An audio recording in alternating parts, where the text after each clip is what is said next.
यह एक ऐसी कहानी है जो आपको बताएगी भगवान कैसे मिल सकते हैं। एक पंडित जी थे। वे रोज घर घर जाकर भागवत गीता का पाठ करते थे। एक दिन उन्हें एक चोर ने पकड़ लिया और कहा, तेरे पास जो कुछ भी है मुझे दे दो। तब पंडित जी बोले कि बेटा, मेरे पास कुछ भी नहीं है। तुम एक काम करो, मैं यहीं पड़ोस के घर में जाकर भागवत गीता का पाठ करता हूँ। वो यजमान बहुत दानी लोग हैं। जब मैं कथा सुनाऊंगा तब तुम उनके घर में जाकर चोरी कर लेना। चोर मान गया।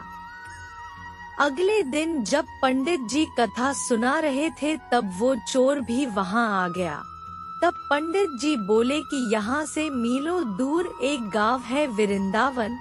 वहाँ पर एक लड़का आता है जिसका नाम कान्हा है। वो हीरो जवाहरातों से लदा रहता है। अगर कोई लूटना चाहता है तो उसको लूटो। वो रोज रात को उस पीपल के पेड़ के नीचे आता है जिसके आसपास बहुत सी झाड़ियां हैं। चोर ने ये सुना और खुशी खुशी वहां से चला गया। वो चोर अपने घर गया और अपनी बीवी से बोला कि आज मैं एक कान्हा नाम के बच्चे को लूटने जा रहा हूँ। मुझे रास्ते में खाने के लिए कुछ बांध कर दे दो। पत्नी ने कुछ सत्तू उसको दिया और कहा कि बस यही है जो कुछ भी है। चोर वहाँ से ये संकल्प लेकर चला कि अब तो मैं उस कान्हा को लूट के ही आऊंगा। वो पैदल टूटे चप्पल में ही वहाँ से चल पड़ा।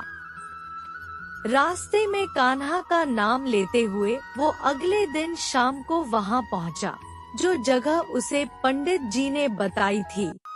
अब वहाँ पहुंचकर उसने सोचा कि अगर मैं यहीं सामने खड़ा हो गया तो बच्चा मुझे देखकर भाग जाएगा, तो मेरा यहाँ आना बेकार हो जाएगा। इसलिए उसने सोचा क्यों ना पास वाली झाड़ियों में ही छुप जाओ। वो जैसे ही झाड़ियों में घुसा, झाड़ियों के कांटे उसे चुभने लगे। उस समय उसके मुंह से एक ही आवाज आई, कान्हा कान्हा। उसका शरीर लहूलुहान हो गया, पर मुंह से सिर्फ यही निकला, कान्हा आ जाओ, कान्हा आ जाओ। अपने भक्त की ऐसी दशा देख के कान्हा जी चल पड़े। तभी रुक्मणी जी बोली कि प्रभु कहाँ जा रहे हो, वो आपको लूट लेगा। प्रभु बोले कि कोई बात नहीं, अपने ऐसे भक्तों के लिए तो मैं लुट जाना तो क्या मिट जाना भी पसंद करूँगा। ठाकुर जी बच्चे का रूप बना के आधी रात को वहाँ आए। वो जैसे ही पेड़ के पास पहुँचे, चोर एकदम से बाहर आ गया और उन्हें पकड़कर बोला, ओ कान्हा, तूने मुझे बहुत दुखी किया है। अब ये चाकू देख रहा है न, अब चुपचाप अपने सारे गहने मुझे दे दे।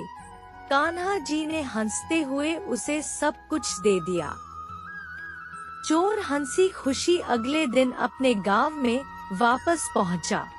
सबसे पहले उसी जगह गया जहां पर पंडित जी कथा सुना रहे थे। जितने भी गहने वो चोरी करके लाया था, उनका आधा उसने पंडित जी के चरणों में रख दिया।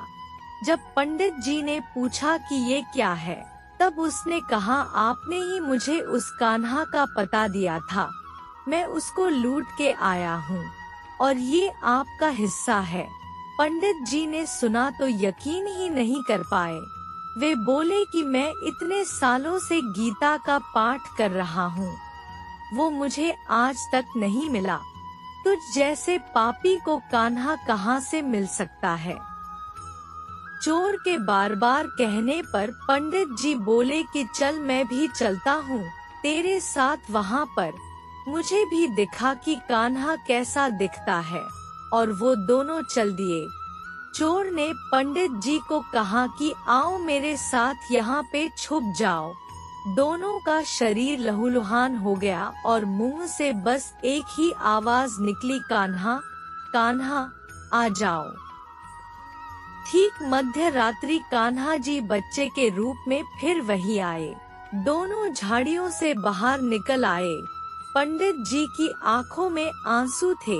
वे फूट फूट के रोने लग गए। चोर के चरणों में गिर गए और बोले कि हम जिसे आज तक देखने के लिए तरसते रहे, जो आज तक लोगों को लूटता आया है, तुमने उसे ही लूट लिया। तुम धन्य हो। आज तुम्हारी वजह से मुझे कान्हा के दर्शन हुए हैं। तुम धन्य हो।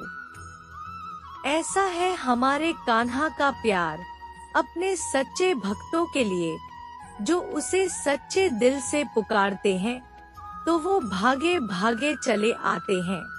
प्रेम से कहिए श्री राधे राधे, श्री राधे कृष्णा।